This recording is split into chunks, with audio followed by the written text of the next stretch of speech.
Hello and good evening. Welcome to part two of my thoughts on a rumor that the National Hockey League has supposedly discussed the idea of expanding to 34 teams by adding two additional franchises, one in Houston and another in Atlanta, which would be their third NHL franchise in that city's history. So, that would be absolutely bonkers, in my opinion, if they gave Atlanta a third opportunity with the National Hockey League franchise. I mean, that's just crazy to me. Houston, I think they would probably do all right with an NHL team. They have the hockey history. They had the Arrows in the 1970s. They also had a Houston Arrows named after that team that played in the American Hockey League for a number of years as well.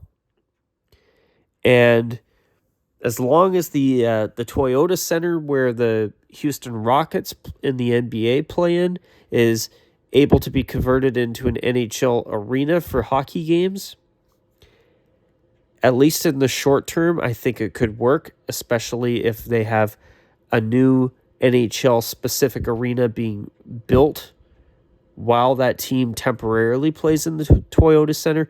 They might even be able to make it a permanent home for an NHL franchise long term. But I would say they would probably want the Houston team to have their own NHL arena that's brand spanking new and built specifically with NHL hockey in mind to be built for a team in Houston to work long term. Now, as I mentioned in in the first part of this, the Atlanta the idea of a third team in Atlanta, a third NHL franchise, a third chance to make NHL hockey work in Atlanta, that really surprised me. Now, supposedly, there is a potential ownership group based in Georgia that would be interested in building an NHL arena just outside of Atlanta in a suburb called Alpharetta.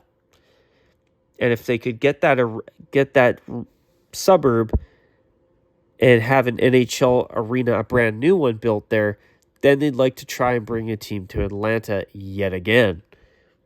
Now, if they've got the money to pay for an expansion team and they've got an arena ready to go, then the NHL would at least seriously consider it. And Atlanta is a big TV market.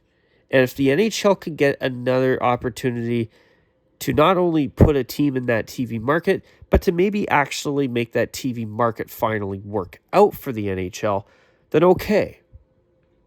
I could see it actually happening. And if it did become successful, then the National Hockey League could very well be tapping into a potential TV and at the gate revenue, ticket sales, gold mine. But as I said in my last video, I have to be very honest with you viewers watching. I'm a real skeptic at the idea of giving Atlanta a third opportunity to make hockey work. Now, I didn't mention this in part one, but after watching videos from the Hockey Guy and one really great video from another YouTube channel called Urinating Tree, that is probably one of the most unforgettable YouTube channel names I've ever heard. Urinating Tree. What a name. Anyway, with Urinating Tree, he made a video talking about the Atlanta Spirit ownership group that owned the Thrashers. And, I do agree with him. I do agree with the Hockey Guy as well that, the ownership group, by the sound from everything that went on during the time that the Thrashers were in the NHL, obviously before they relocated to Winnipeg, that that ownership group did not care about the Thrashers as much as they should have.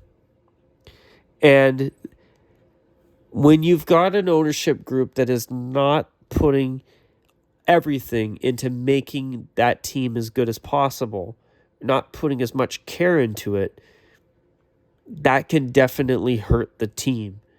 It can hurt their reception with their reputation with fans and in the market that they're playing in. So, I mean, if this potential ownership group that wants to build an NHL arena in Alpharetta, Georgia, really truly cares about making sure that a third Atlanta NHL team would be their top priority and do everything they can to make it work, maybe it's a case of 3 times the charm. I mean, if the NHL does give Atlanta yet another opportunity to have an NHL team, I hope that it does succeed this time. I mean, it would be a real shame if after 3 stints and all the money that went in to build Phillips Arena, and if this does end up happening, yet another modern day NHL arena, this time in Alpharetta instead of Atlanta. Well, Alpharetta is just outside of Atlanta. It's a suburb in Atlanta anyway. You get what I mean. Then it would be a real shame if all that time and money and logistics and everything that went in to bring yet another team into the NHL based in Atlanta didn't work. That would be pretty bad. But as I've said in my last video and in this one so far too, I gotta admit, I am very skeptical that hockey a third time around is going to work in Georgia. I hope to be proven wrong if this does end up happening. But I have to admit, I am very skeptical, at least at this point in time.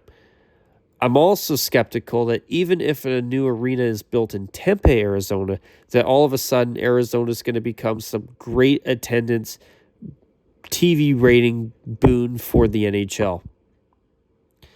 I mean, I hope I'm proven wrong, but I have my doubts. And I'm just being honest. I'm just calling it as I see it and how I feel. I'm a skeptic. Now, does that mean that I'm completely anti-Southern NHL teams? No. Nashville has become a great place for NHL hockey. Tampa Bay has been a great place for NHL hockey. Same with Dallas. Same with Carolina. There are NHL teams in the southern United States that don't suck, that are not totally useless. Even look at the Vegas Golden Knights. They get great turnouts. They do well. The California teams, Los Angeles, San Jose, Anaheim, I know they've had attendance issues from time to time, but I think some of that's also had to do with the fact that their team hasn't been very good for a long time. But you look at southern NHL teams in the southern United States, such as Vegas, Dallas, Nashville, Carolina, and Tampa Bay. I mean, you can't tell me that they're failed teams because they're doing quite well. The Stars have always done quite well in Dallas. I've seen games where their arena looked half full, but that's usually when the team's not very good. I mean, Dallas has had, even at times where the team hasn't been good, when I've seen games with the Stars in Dallas, most of the time their attendance has been pretty good. They've got good fan support in Dallas. Probably great fan support. Nashville has really become a great place for NHL hockey. That arena is full more often than it's not. Every time I see a Nashville game on TV, I see a pretty full crowd. Either it's a full crowd or it's damn near full. Carolina's doing really well. It also doesn't hurt that their team is one of the best teams in the NHL right now, of course, but even in Tampa Bay too. But I'm saying there are places in the southern U.S. that are doing really well. And I don't want viewers thinking that I'm just this, oh my God, no NHL teams in the southern United States will ever work. Because that's not true. It's been proven that there are places in the southern U.S. that hockey has actually done really well and thrived. Or if it didn't used to do as well, it is doing well now. Like, for example, Nashville. So I wanted to get that in because I don't want viewers thinking, oh, well, this guy's just strictly pro Northern U.S. or Canada only. No, that's not true. If there's a Southern U.S. city that has great fan support, has bums in the seats at their arena, night in and night out with full crowds and good fan support, then I'm going to give them credit where it's due. No different than a place like, say, Pittsburgh or Philadelphia or Minnesota or either New York team or Buffalo, etc. But anyway, I want to get into some other points because I think they're significant and they're worth discussing. The next thing I want to talk about is, hey, if the NHL, here's something that's throwing me off about these rumors, or about this rumor about expanding beyond 32 teams. The National Hockey League made a big deal about 32 teams instead of 30 because with the new divisional alignment in the past decade, they went from having 2 divisions with 8 teams and 2 divisions with only 7 teams to now having all 4 divisions with 8 teams in each division, a very nice even number of 32, which is great for scheduling, great for conferences, great for divisions, great layouts. 16 teams in each conference, an even amount of teams in each of the NHL's 4 divisions, and great for scheduling. You get to play every NHL team, even in the opposite conference of you, at least twice a season. You could be, say, for example, the Vancouver Canucks, and you could play the Detroit Red Wings in Detroit and host them in Vancouver. 1 game a season each. 1 game against Detroit in Detroit and 1 game against Detroit in Vancouver. Another example, the Vegas Golden Knights could play the Carolina Hurricanes in Carolina and have 1 game against the Hurricanes in Vegas every season, with every other Eastern team in that same situation as well. So,